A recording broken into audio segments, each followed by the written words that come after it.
àwọn actors entertainers that lose more than 3 or 4. This book that is coming. It's already there again. Now after the actor and the actresses, the pastors will follow. This year they will open the grave for pastors. They will be because the Holy Spirit is tired of their lying. Rẹpẹtẹ bí òjò. Ajá ẹ ọmọ tó ṣẹ̀dé indọ́sírì tó ń dá sọ́rọ̀ àwọn àgbàlagbà ó fẹ́ kú lójijì ó fẹ́ ṣòfò ó fẹ́ pàdánù ẹ̀mí ẹ̀ lójijì. níbi tí àwọn wòlíì ti ń sọ pé ikú rẹpẹtẹ ni ò bẹ́ẹ̀ làwọn kan ní kí wọ́n máa gbàdúrà gidigidi ṣùgbọ́n lọ́dọ̀ àwọn onítíátà yìí ikú làwọn èèyàn fi ń wá ara wọn kiri o nítorí ọ̀rọ̀ Austin Emmanuel àti Ibrahim Itele bẹ́ẹ̀ lọ̀rọ̀ òun fojoojúmọ́ le sí tí ìjà òun sì ti di ìjà àgbà mẹ́ta níṣẹ́ ni kíní òun le sí ni o. wàhálà burúkú tó wà láàrin Austin Emmanuel òṣèré tíátà àti Ibrahim Itele tí wọ́n sọ pé àǹtí CD ìyẹn Kemity lọ dá sí àwọn èèyàn ti fẹ́ sọ̀rọ̀ òun di woro sí woro kódà wọ́n ti fẹ́ fà á jà lórí ẹ̀rọ ayélujára níbi tó ti ládélẹ̀ dáadáa wípé òun kì í ṣe ọ̀rẹ́ kòríkòsùn kankan pẹ̀lú Austin Emmanuel ìbáṣepọ̀ tó wà láàrin àwọn kò ju ọ̀rọ̀ iṣẹ́ lọ àwọn kì í ṣe wọléwọ̀de à ń lọ club ìyẹn ilé ijó bẹ́ẹ̀ àwọn kì í wá ara wọn kiri bí Austin Emmanuel ṣe ń gbé kiri táwọn èèyàn pàpà ń sọ pé ọ̀rẹ́ minú làwọn jọ ń ṣe. Ibrahim Itele sọ̀rọ̀ ilẹ̀kùn bákan náà ló fi dá àwọn èèyàn lójú pé òun ti ń ṣe dáadáa nídìí iṣẹ́ fíìmù tí òun ti ń gbé fíìmù bíi 3 ọ̀tọ̀ọ̀tọ̀ jáde. kí ìyá ìyàwó Austin Emmanuel tóun náà jẹ́ òṣèré ńlá ìyẹn arábìnrin Sherry tó mú Austin Emmanuel wá bóun tó bí ẹni tó mọ ìtàn ọkọ dáadáa. ó ní fíìmù ẹlẹ́ẹ̀kẹrin tóun máa ṣe ni Austin ṣẹ̀ṣẹ̀ wà nínú ẹ̀ àti pé látìgbà tí Madam Sherry ti mú Austin wá lòun ti bẹ̀rẹ̀ sí nílò bíi production manager lásìkò tóun bá ń ya tí òun náà sì máa ń ṣe production manager nínú fíìmù Austin náà. Ibrahim sọ pé báwọn ti ṣe ń ṣe nìyẹn fún ọjọ́ pípẹ́ kí nǹkan tóun ò ní fẹ́ sọ tó ṣẹlẹ̀ láàrin àwọn. tí ọ̀rọ̀ àwọn méjèèjì sì di onígbódágbósí méjì. ó ti ṣe sọ nìyẹn ní orí ẹ̀rọ ayélujára bá lọ́nà wí tí Austin Emmanuel náà jáde tán. bẹ́ẹ̀ lòun náà gba iléeṣẹ́ ìròyìn míì lọ ohun tó sì sọ ni pé ọ̀rọ̀ tí Ibrahim Itele sọ yẹn kò rí bó ti ṣe wí àti pé tóun bá ń sọ ìtàn rẹ̀ nídìí iṣẹ́ yìí ipa má ní gbàgbé lòun kó àti pé irọ́ burúkú gbà ló pa níbi tó ti sọ pé Madam Sherry ló mú òun wá. ó ní Don Richard ní Itele máa ń tẹ̀lé òun lọ́rẹ́ ẹ̀ ní gbogbo ìgbà yẹn. bákan náà ló kìlọ̀ fún Ibrahim Itele wípé kó rọra pẹ̀lú òkìkí tó rò pé òun ní lásìkò kó yé pa ìtànkítàn nípò òun àti pé ipa má ní gbàgbé lòun kó nínú kàrí ẹ̀ kó yé pa irọ́ tútù kiri. bí ọ̀rọ̀ òun ti ṣe ń lọ nìyẹn o ní Kemity náà bá bọ́ síta ló bá dá sí ìjà àgbà méjì. òun lọ̀rọ̀ òun bá yí bírí làwọn èèyàn bá ń sọ pé wàhálà tó wà nílẹ̀ ti di ìjà àgbà mẹ́ta. bó ti ṣe di ìjà àgbà mẹ́ta yìí làwọn kan ti bẹ́ síta. Kemity gan làwọn èèyàn ń wọ́ kiri ojú ẹ̀rọ ayélujára. wọ́n ní àlebò rẹ̀ mọ̀ gan ni àǹtí CD ń ṣe ìyẹn náà ló mú láti máa gbè lẹ́yìn ọ̀gá ẹ̀ tó fẹ́ fi máa yájú sí Austin Emmanuel ọba àwọn generation tuntun nídìí iṣẹ́ fíìmù. wọ́n ti sọ pé tí ojú akátá Austin bá ń léwo ẹnu adìyẹ Kemity àǹtí CD kọ́ ló yẹ ká ti gbọ́. ọ̀kan lára àwọn tó ń bínú gidigidi rèé látàrí bí Kemity ṣe dá sí ìjà àgbà méjì tí kinní ọ̀hún sì di ìjà àgbà mẹ́ta. Kẹ́mi àpèsì Kemity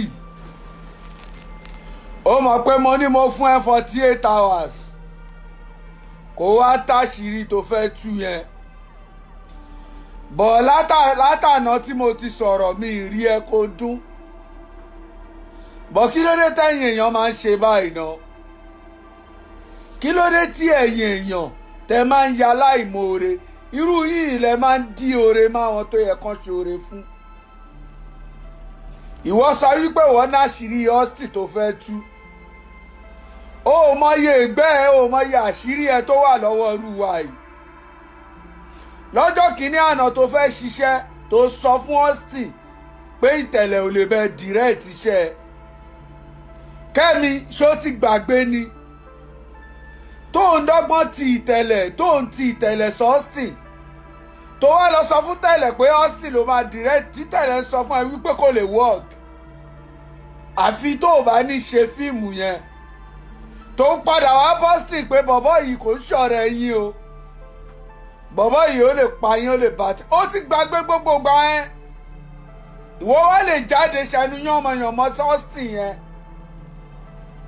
àbí àṣírí tó ló fẹ́ tú ní ìjọ tó gbòtẹ́ Austin tó purọ́ pé ó fẹ́ ṣe birthday tó fi birthday tán Austin wá àṣírí tó fẹ́ tú nìyẹn tó fi birthday tán Austin wá àbí ìwọ tó gba rúùmù fọkùnrin ṣó ti yẹ tó tún wá lọ réèpù Austin tó o gbarú o mọ̀ọ́mọ̀ tán Austin wá kó lè réèpù ẹ̀ ṣáṣírí tó fẹ́ tú nìyẹn o gba rúùmù fún Austin ò mọ̀ pé ó fẹ́ ṣe birthday o tán Austin wá o wá gba rúùmù fún o wá lọ réèpù Austin ṣáṣírí tó fẹ́ tú nìyẹn ó yá jẹ́ gbé ẹ débẹ̀ ìwọ gangan Kemity, ìwọ ni Rusida, ìwọ ni Daniel tó dàárín Austin àti Tẹ̀lẹ̀rú. Torí bó ṣe wà yìí ó máa túlé ẹni tó bá mọ̀ ẹ́ dáadáa, ó lè túlé. Ìwọ ló máa bọ́sìn tó máa sọ nǹkan kan, wọ́n ló máa lọ bá Tẹ̀lẹ̀ tó máa sọ míì. Ìwọ ló dàárín wọn rú, ìwọ ló dàárín wọn rú. Ẹnu ẹ kò tún wá gbé jẹ́. Ọ̀fíìsì àwọn ọ̀gbẹ́ tó yà àwọn nǹkan tó ṣe ó pọ̀ lọ́wọ́ wa gan.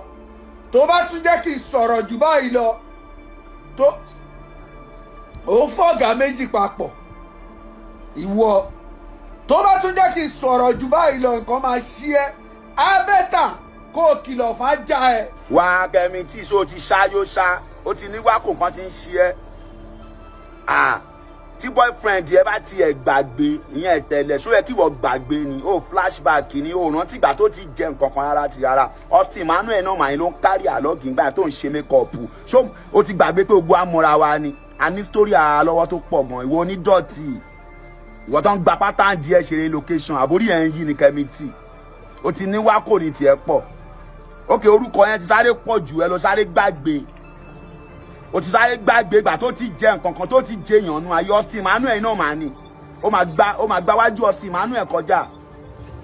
Ṣé wo mọ̀ pé ó ti yẹ káwa ti sọ̀rọ̀ ti pẹ́ bọ̀, àwa ò ní sọ̀rọ̀ because ọ̀gá méjì ní Tẹ̀lẹ̀ àti Austin, ọ̀rẹ́ dẹ̀ làwọn méjèèjì, kò sí nǹkan tó kàn wá ń bẹ̀. Ẹ ti wá tọ́wèrè báyìí, ẹ ti tọ́wèrè, kò sí nǹkan tó kàn wá pẹ̀lú Tẹ̀lẹ̀ o, ọ̀gá ní Tẹ̀lẹ̀ bọ̀. Ẹ wọ yìí o Kemity, o ti tọ́wèrè, bó fún ẹ 24 hours tó bá ti sọ gbogbo àṣírí Austin tó wà lọ́wọ́ ẹ kò ní dáa fún ẹ. Gbogbo àṣírí Austin tó wà lọ́wọ́ ẹ yẹn tó bá ti sọ kò ní dáa fún ẹ. Àbó ń ṣí èrè ṣá. Ṣó yẹ kí wọ èrè Austin fin ni? Ó ti gbàgbé torí orúkọ kékeré tó sáré ló ti gbàgbé àbí. Ọmọọba kò sẹ́ni tọ́lọ́run ní dá lóhùn, Ọlọ́run máa dá everybody lóhùn, bọ̀ kò ní dá wa lóhùn lẹ́ẹ̀kan náà.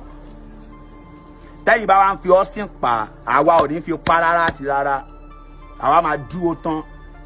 Ṣó ń gbọ́? Ọ̀rọ̀ ẹ kàn fẹ́ dàbí ọ̀rọ̀ àlẹ́ àṣàgà ni.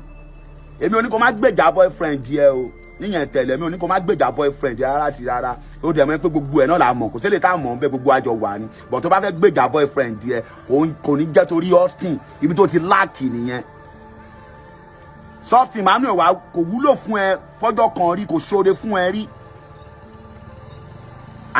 Orí sẹ́ẹ̀tì Austin yìí náà láti náà ti mọ̀ pé òun ṣe makeup náà, ó ti gbàgbé ni Kemity, kí n máa rún ẹ létí kó máa ronú ọpọlọ ẹ.